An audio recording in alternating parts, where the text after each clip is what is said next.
سلام علیکم. و علیکم السلام. انا لله و انا الیه راجعون. به نمایندگی تمام دولت و ملت و قوای مسلح افغانستان مشاهدت دریم ساتدمند به شما و خانواده محترمتان تسلی میتم. سلامت باشه جناب رئیس جمهور، عمرتان دراز، زنده باشین.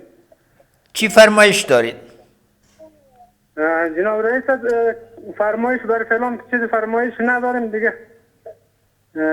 به حساب همین انتقام از اینا اگه انتقام جویی شود، اگه وزارت دفاع و وزارت داخله یک عملیات رو اندازی کنه در اون ساحه پاکسازی شود، دست دشمن دیگه گفتنی خاصی نداریم دیگه. از این شهید مرحوم یک 3 تا طفل بجایش مانده دیگه، در جناب کدام رسیدگی صورت بگیره از طرف دولت جمهوری اسلامی افغانستان دیگه کدام گفتنی چیزی نداشتیم جناب رئیس. به سر چشم جناب ماد حسین خان انتقام از اینا گرفته میشه، چون ایده دفاع وطن بدون هیچ نوع دلیل سرشان حمله شده.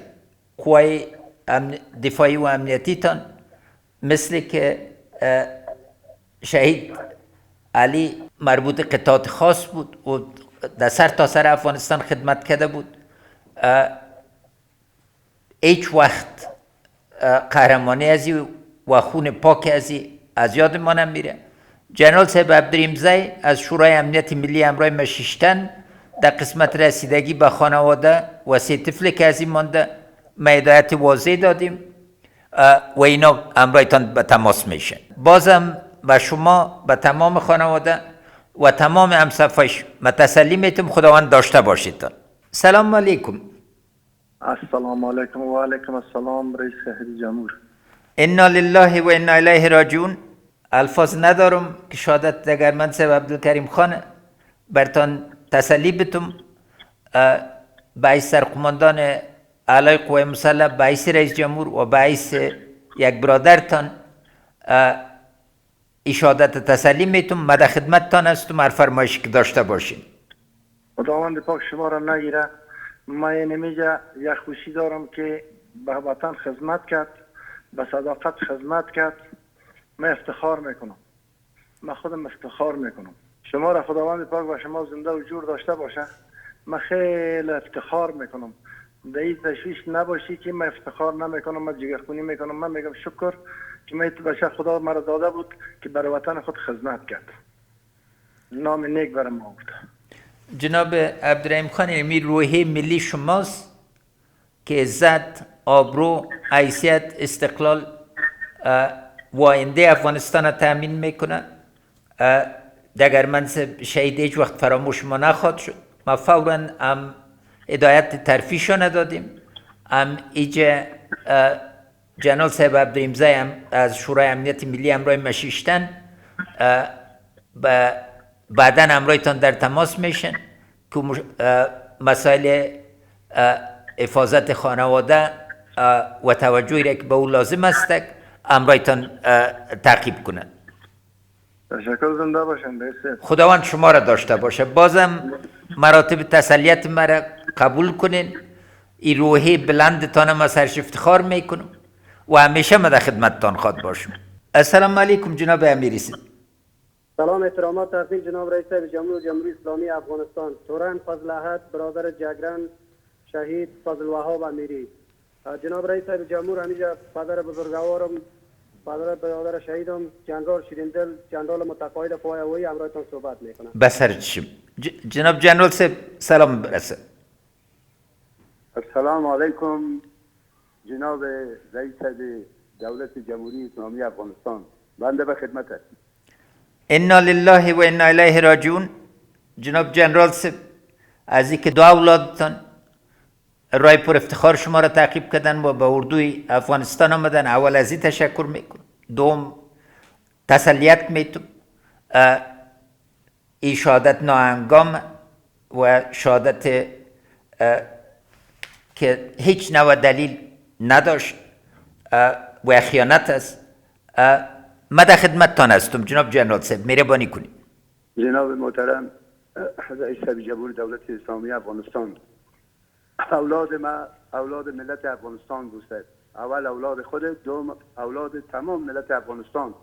ما وقتی که سر جنازه ها در 400 بستر رسیدم، اول از جنرال صاحب کریم رویش ماچ کردم، دوم سیوم در ترتیب در نفر چهارم سر بچه وادجان امیری رسیدم.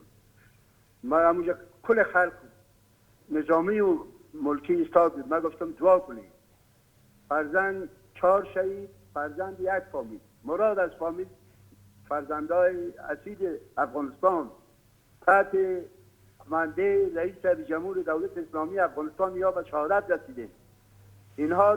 اینها قهرمانای کشور هستند، دفاع از خاک وطن ناموس کردند.